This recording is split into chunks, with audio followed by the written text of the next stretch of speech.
importante a gente conhecer a característica básica de vírus, que ele é um parasita obrigatório. Então, a gente não consegue cultivar um vírus em meio de cultura, não conseguimos observar sem ele estar em uma célula hospedeira, o que dificulta muito o diagnóstico de vírus. Essa característica dificulta muito, porque a gente não consegue manter essa cultura isolando em uma cultura pura, como a gente faz em bactéria ou em fungos. Então, a gente tem esse cultivo, primeiro são os bacteriófagos, que são culturas de bactérias em meios líquidos e em meios sólidos. Então, a gente vai cultivar, são vírus que infectam bactérias, que a gente consegue cultivar e avaliar pela quantificação, pelas placas formadoras de Lise. Nós já vimos na nossa aula de vírus o que são essas placas formadoras de Lise. Aqui nós vamos relembrar. Então, observe, a gente vai ter uma placa onde eu vou verter um meio de cultura na superfície dessa minha placa, eu vou verter, e nesse meio de cultura vai estar presente a minha bactéria, que é o hospedeiro, infectado pelo vírus.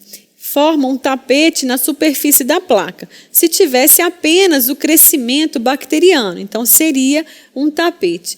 As células que forem infectadas pelo vírus e que vai ocorrer, né, esse processo de lise celular, vai formar regiões translúcidas, onde há lise das células, são regiões onde não há o crescimento celular. Então, eu não tenho colônias formando nessa região. Então, porque ocorreu a lise da célula bacteriana. Então, a gente vai chamar essas regiões de unidades formadoras de placa. Então, observem que, por exemplo, tem 1, 2, 3, 4, 5, a gente vai contando essas unidades formadoras de placa, que foram placas de lises ocasionadas pelo bacteriófago.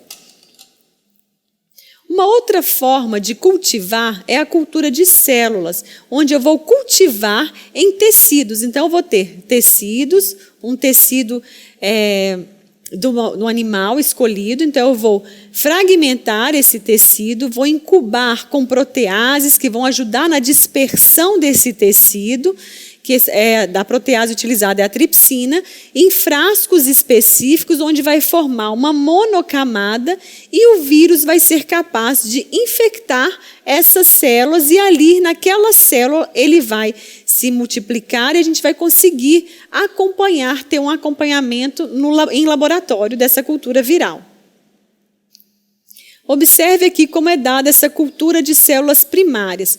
Então, a gente tem essa fragmentação, onde já ocorreu, né, as células, forma aquela célula monocamada, né, de células infectadas pelo vírus, consegue-se que por enzimas fragmentar e mantendo o cultivo dessas células de forma controlada. Eu vou mantendo em frascos específicos o cultivo de monocamada dessas células, onde eu mantenho esse cultivo, onde eu controlo o crescimento desse vírus, para eu manter ele e cultivar e isolar, sempre com uma célula hospedeira, porque ele é um parasita obrigatório. Uma outra forma de cultivo é em ovos embrionários. Então, a gente vai ter a infecção, a inserção de vírus, porque é um ambiente, ele é rico em nutriente, e eu consigo, então, controlar esse crescimento e manter o crescimento do vírus. Então, observe que eu tenho sempre que manter uma forma de ter toda a maquinaria do hospedeiro para que o vírus se multiplique, porque ele não é capaz de se multiplicar sozinho. Após, então, reconhecer todas essas etapas que a gente tem de forma de cultivo do vírus, agora é importante ver uma outra forma de avaliar, que é a citologia, que são os exames citológicos que a amostra vai fornecer um diagnóstico inicial rápido da infecção. Então, a gente vai avaliar efeitos citopatológicos causados pelo vírus, característicos do vírus. Então, quais são esses efeitos? Alterações na morfologia da célula, lise celular, formação de vacúolos, formação de sincícios e corpúsculos de inclusão. Então, quando a gente consegue avaliar essa estrutura, efeito citopatológico, a gente consegue ver mais ou menos e começar a ter um diagnóstico para saber o perfil do vírus. Então, como que ocorre também outras formas de detecção? Como a gente não consegue isolar o vírus propriamente dito, a gente utiliza de métodos para identificação de alguma proteína, por exemplo, ou ácidos nucleicos virais, para tentar determinar e identificar proteínas que são específicas do vírus e não do hospedeiro. Então, para proteínas, a gente pode observar padrões de proteínas por eletroforese ou uma atividade enzimática, usando, por exemplo, uma transcriptase reversa. Então, tem ensaios de hemaglutinação, hemadsorção, e também eu posso avaliar por uma detecção de antígeno, por alguns métodos de imunofluorescência indireta ou direta, como ELISA ou próprio Western blot. Então, são ensaios que são feitos para poder avaliar essa presença de proteínas ou ácidos nucleicos que eu vou identificar, alguma específica.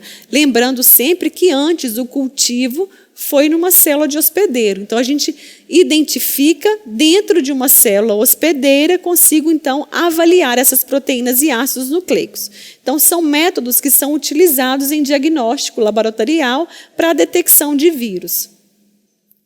Então, os ácidos nucleicos também a gente pode avaliar por padrões de clivagem, por endonuclease de restrição, tamanho do RNA do vírus ou fragmentos de RNA, métodos de hibridização, que a gente tem Southern blot, Northern blot, PCR convencional, RT-PCR, PCR em tempo real. Então, são técnicas que nós também abordamos na nossa aula de diagnóstico, que a gente comentou todas essas outras técnicas, técnicas moleculares também, que são utilizadas. Então, não vou detalhar nessa nossa aula agora, porque a gente já fez uma aula só detalhando essas técnicas. Então, aqui é para vocês terem uma noção, que a gente não vai isolar e ter uma morfologia ou de colônia de um vírus em laboratório. A gente consegue, então, utilizar essas ferramentas para a gente detectar ou proteína ou ácido nucleico do vírus, ou senão a gente tem também microscopias, que são microscopias mais eletrônicas,